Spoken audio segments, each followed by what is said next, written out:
TENET is the much-anticipated film from Christopher Nolan after his truly splendid Dunkirk. With TENET, he returns to themes of science fiction that were so much a part of Inception. The protagonist in TENET is played by John David Washington, the son of Denzel. He survives a spectacular but confusing terrorist attack on the Opera House in Kiev, only to be informed that he's passed a test and is now fit to undertake a mission that involves tracking down and thwarting an incident in the future that will lead to World War III or worse. He meets up with another agent, Neil, Robert Pattinson, in Mumbai to investigate the source of a metal that has arrived from the future. This involves another elaborate action sequence involving bungee jumping. Their contact is Priya, Dimple Kapadia, who directs him to a Russian oligarch in London. He's Andrei Sartor, Kenneth Branagh. The protagonist gets to Sartor through his estranged wife, Catherine, Elizabeth Debicki, who's desperate to be reunited with her young son. And there's another spectacular action sequence on a motorway, part of it in reverse time.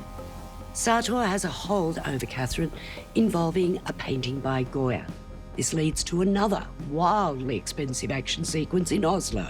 Time is warped in this film. Many of the fight sequences happen in reverse action. You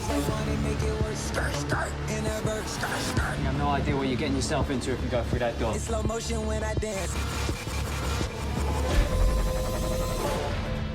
At a certain point, I thought the film was really just a bit silly. The dialogue is banal and often hard to distinguish behind oxygen masks and protective headgear against a thundering soundtrack. Although in a brief cameo, Michael Caine articulates beautifully.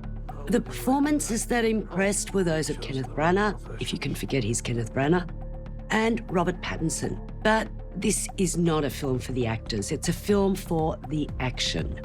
And that's what over $200 million gives you with this film.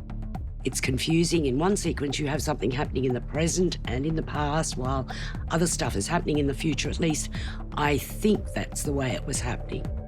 So while I admire Nolan as a visual stylist and a terrific choreographer of action, I just think he's trying to be a bit too clever with TENET, whatever that's meant to mean. I think its role as a palindrome is more significant than its meaning as a philosophy. It's a film that aims for a gravitas that it actually never delivers. 3.5 stars. Time isn't the problem. Getting out alive is the problem.